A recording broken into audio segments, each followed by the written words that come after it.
Mark సువార్త 7వ అధ్యాయం 1వ వచనం. యెరూషలేము నుండి వచ్చిన పరిసయ్యులను శాస్త్రులలో కొందరును ఆయన ఎదుకు కూడి వచ్చి 2వ వచనం.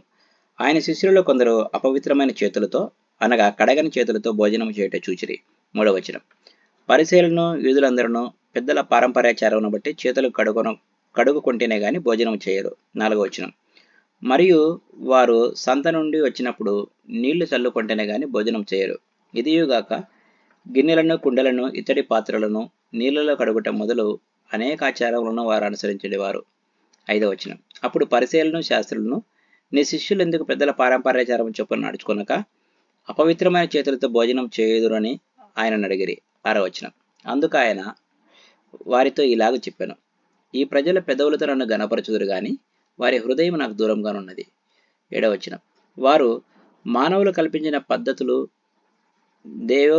దేవోపదేశములని బోధించుచు నన్ను వ్యర్థముగా ఆరాధించుదురు అని వ్రాయబడినట్టు వేషధారులైన మిమ్మల్ని గూర్చి యెషయా ప్రవచించినది సరియే. 8వ వచనం. మీరు దేవుని ఆజ్ఞను విడిచిపెట్టి మనుష్యుల పారంపర్యాచారమును గైకొనుచున్నారు. 9వ వచనం. మరియు ఆయన, మీరు మీ పారంపర్యాచారమును గైకొనుటకు దేవుని ఆజ్ఞను బొత్తిగా నిరాకరించుదురు. 10వ వచనం.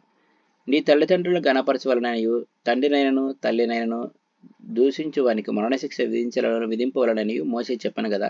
11-12 వచనాలు.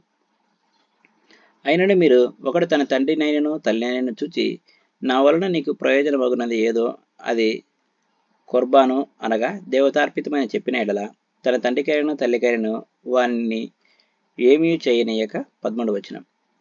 మీరు నియమించిన మీ పారంపర్యాచారం వలన దేవుని వాక్యమును నిరర్ధకం చేయుదురు. ఇటువంటివి అనేకములు మీరు చేయదురని చెప్పాను. 14వ వచనం. అప్పుడు ఆయన జనసమూహమును మరలా తన ఎద్దకు పిలిచి, మీరందరూ నా మాట విని గ్రహించుడి. 15-16 వచనాలు. వెలుపల నుండి లోపలికి పోయి మనిషిని అపవిత్రునిగా చేయగలుగునది ఏదీ లేదు గాని లోపల నుండి బయలు వెళ్ళినవే మనుష్యుని అపవిత్రునిగా చేయగలను. 17వ వచనం. ఆయన జనసమూహమును విడిచి ఇంటిలోనికి వచ్చినప్పుడు ఆయన శిష్యులు ఈ ఉపమానమును గురించి ఆయనను అడగగా. 18వ వచనం. ఆయన వారితో ఇట్లనెను, మీరును ఇంత వివేకులై ఉన్నారా? వెలుపటి నుండి మనిషిని లోపలికి పోవునది ఏదియు వారిని అపవిత్రునిగా చేయదలని మీరు గ్రహింపకున్నారా? 19వ వచనం. అది వాని హృదయంలో ప్రవేశింపక కడుపులోనే ప్రవేశించి బహుర్భూమిలో విడువబడును. ఇట్లు అది భోజన పదార్థములన్నింటినీ పవిత్రపరచును. 20వ వచనం. మనుష్యుని లోపల నుండి బయలు వెళ్ళినది మనిషిని అపవిత్రపరచును. 21వ వచనం. లోపలి నుండి అనగా మనుషుల హృదయంలో నుండి దురాలోచనలను, జారత్వములను, దొంగతనములను.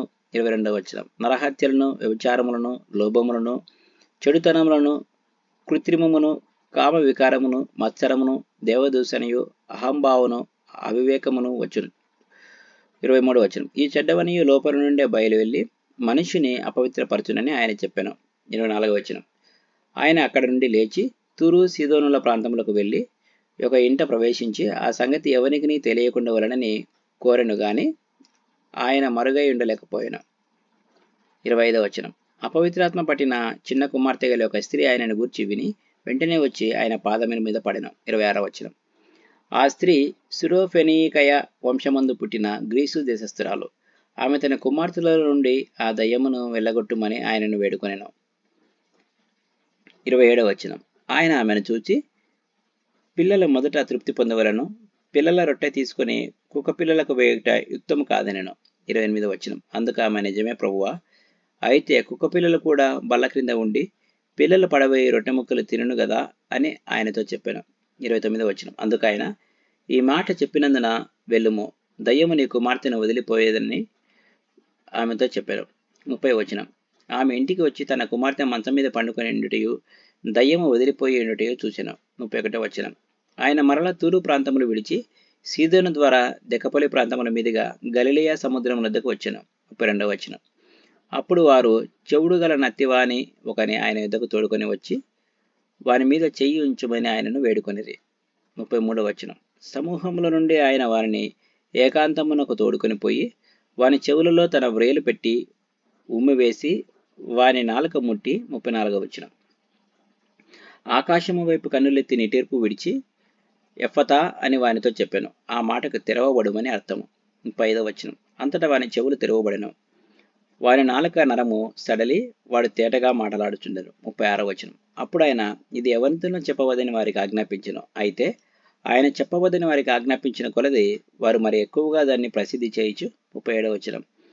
ఈయన సమస్తమును బాగుగా చేసి ఉన్నాడు, చెవిటివారు వినినట్లుగాను మగవారు మాటలాడినట్లుగాను చేయుచున్నారని చెప్పుకొని అపరిమితముగా ఆశ్చర్యపడిరి. Praise the lord.